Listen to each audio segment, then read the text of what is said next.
Goose Girl. There was once an old queen whose husband had been dead for many years, and she had a very beautiful daughter. When she grew up, she was betrothed to a prince in a distant country. When the time came for the maiden to be sent into this distant country to be married, the old queen packed up quantities of clothes and jewels, gold and silver, cups and ornaments, and in fact, everything suitable to a royal outfit, for she loved her daughter very dearly. She also sent a waiting woman to travel with her and to put her hand into that of the bridegroom. They each had a horse. The princess's horse was called Falada, and it could speak. When the hour of departure came, the old queen went to her bedroom and with a sharp little knife cut her finger and made it bleed. Then she held a piece of white cambric under it and let 3 drops of blood fall onto it. This cambric she gave to her daughter and said, "Dear child, take good care of this. It will stand you in good stead on the journey." They then bade each other a sorrowful farewell.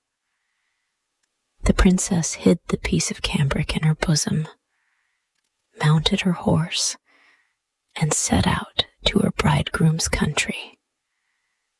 When they had ridden for a time, the princess became very thirsty and said to the waiting woman, "Get down and fetch me some water in my cup from the stream. I must have something to drink." "If you are thirsty," said the waiting woman, "dismount yourself, lie down by the water, and drink. I don't choose to be your servant." So, in her great thirst, the princess dismounted and stooped down to the stream and drank, as she might not have her golden cup. The poor princess said, "Alas!" and the drops of blood answered, "If your mother knew this, it would break her heart." The royal bride was humble, so she said nothing, but mounted her horse again. Then they rode several miles further, but the day was warm, the sun was scorching, and the princess was soon thirsty again. When they reached a river, she called out again to her waiting woman, "Get down and give me some water in my golden cup." She had forgotten all about the rude words which had been said to her, but the waiting woman answered more haughtily than ever, "If you want to drink, get the water for yourself. I won't be your servant." Being very thirsty, the princess dismounted and knelt by the flowing water. She cried and said, "Ah me!" and the drops of blood answered, "If your mother knew this, it would break her heart." While she stooped over the water to drink, the piece of cambric with the drops of blood on it fell out of her bosom and floated away on the stream. But she never noticed this in her great fear. The waiting woman, however, had seen it and rejoiced at getting more power over the bride, who, by losing the drops of blood, had become weak and powerless. Now, when she was about to mount her horse Falada again, the waiting woman said, "By rights, Falada belongs to me. This jade will do for you." The poor little princess was obliged to give way. Then the waiting woman, in a harsh voice, ordered her to take off her royal robes and to put on her own mean garments. Finally, she forced her to swear before heaven that she would not tell a creature at the court what had taken place.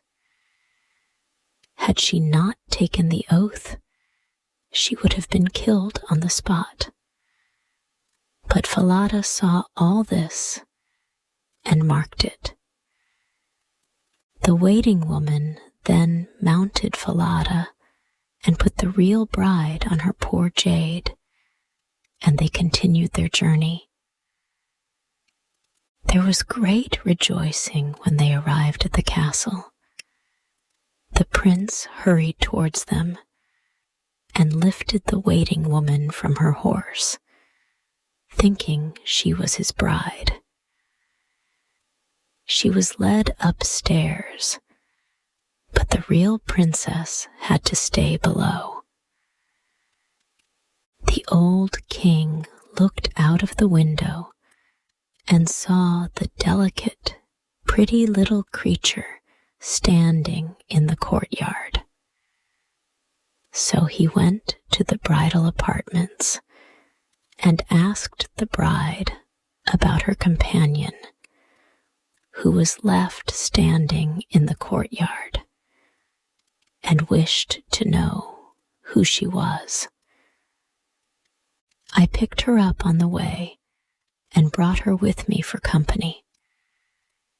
Give the girl something to do to keep her from idling. But the old king had no work for her and could not think of anything. At last he said, "I have a little lad who looks after the geese. She may help him." The boy was called Little Conrad, and the real bride was sent with him to look after the geese.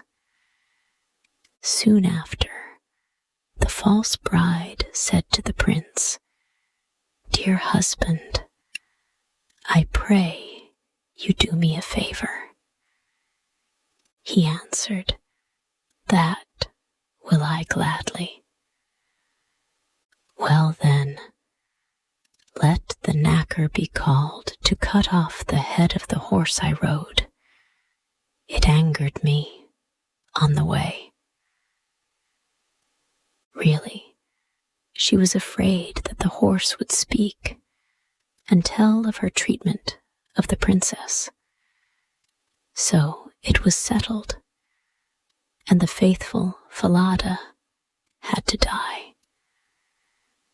When this came to the ear of the real princess, she promised the knacker a piece of gold if he would do her a slight service.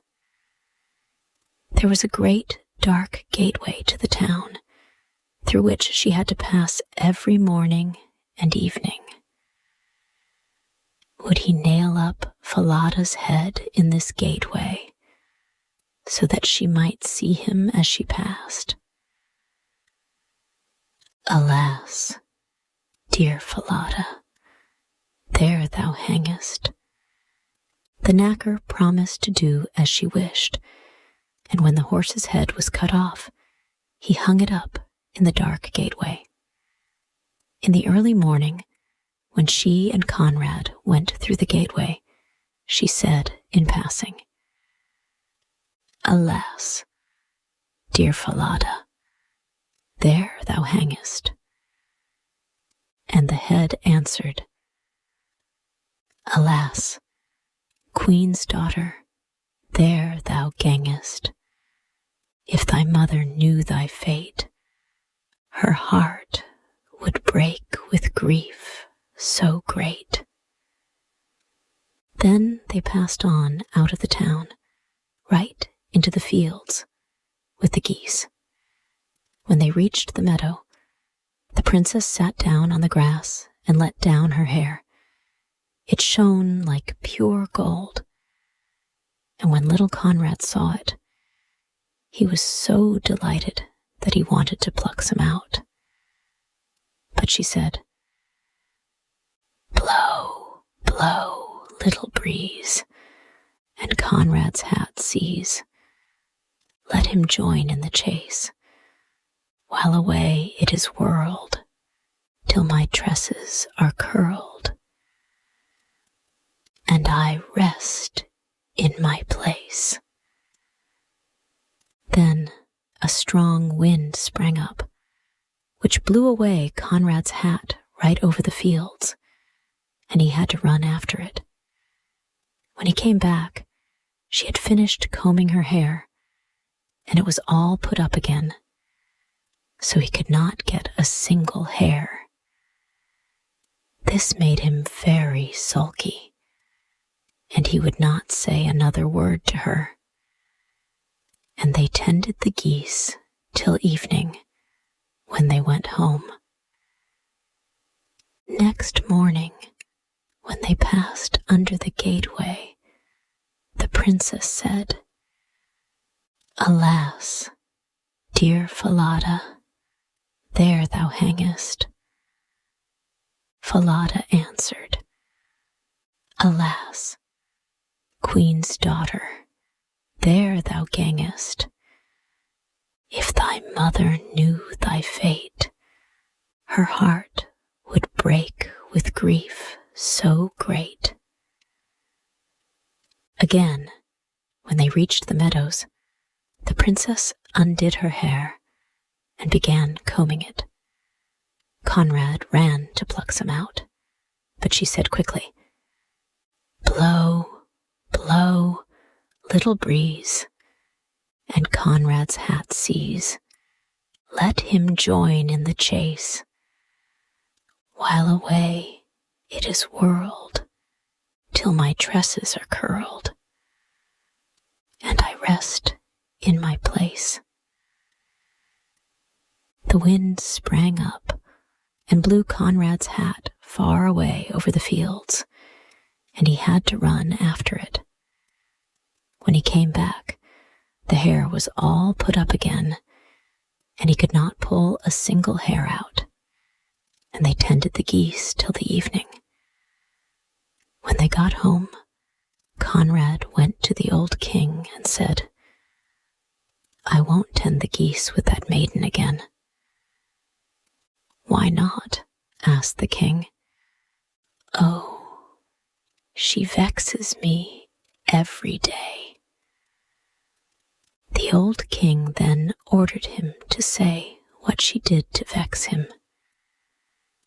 Conrad said, "In the morning, when we pass under the dark gateway with the geese, she talks to a horse's head, which is hung up on the wall.